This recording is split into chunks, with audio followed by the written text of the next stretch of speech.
O circuito da figura é composto por um gerador, um amperímetro e uma chave interruptora, inicialmente aberta, todos ideais. Também compõe o circuito 4 lâmpadas, uma lâmpada 1 de resistência R1 e 3 lâmpadas idênticas L2 de resistência R2 cada uma. O gráfico representa a intensidade de corrente indicada pelo amperímetro entre os instantes 0 e 60, desprezando a resistência de todos os fios de ligação e sabendo que a chave C é fechada no instante 20, ou seja, tudo começa com a chave aberta, apenas no instante 20 que ela é fechada. Item A. Calcule em coulombs a carga fornecida pelo gerador entre 0 e 60 segundos. Galera, é o seguinte, se você tem um gráfico de corrente versus intervalo de tempo, você tem que lembrar que a carga ela é numericamente igual à área do gráfico.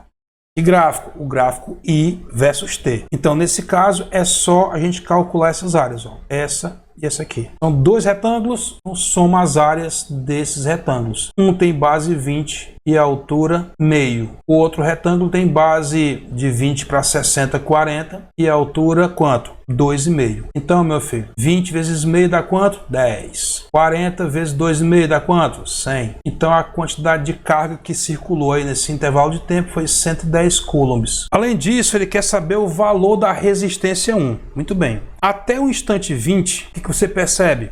Que a corrente era meio ampere. Pessoal, até o instante 20, a corrente circulava apenas pela lâmpada 1, né? Isso. Pronto, era esse aqui o caminho da corrente. Depois a chave foi fechada e começou a circular pelas lâmpadas L2, né? Então, por enquanto, só lâmpada 1. De acordo com a primeira lei de Ohm, a DDP 120. A resistência em questão é o R1. E a corrente que circulava por ela, de acordo com o gráfico, ó, meio ampere. Então, com essas informações, 120 dividido por meio dá quanto? 240. Então, a resistência dessa lâmpada 1, 240 ohms. No item B, calcule a potência dissipada pelo circuito em watts entre o instante 20 e 60. Calcule o valor da resistência 2 também. Muito bem. Para você calcular a potência elétrica, a definição é DDP e corrente. E aí nós temos o seguinte, no intervalo de 20 a 60, de acordo com esse gráfico, a corrente que circulava pelo circuito era quanto? 2,5. E a DDP, 120. Então pronto, ó. 120 vezes 2,5, 300 watts. Essa é a potência no intervalo de 20 a 60. E como é que vai ser feito o cálculo da resistência R2? A lâmpada 1, perceba que ela está em paralelo com a fonte. E esse circuito aqui, gente, depois que a chave C for ligada, vai passar a ficar em paralelo com a lâmpada 1. E o que nós sabemos? Que quando a chave foi fechada, a corrente foi para 2,5. Pessoal, qual era a corrente que passava pela lâmpada? Meio ampere. Então, por essa lâmpada passava meio ampere.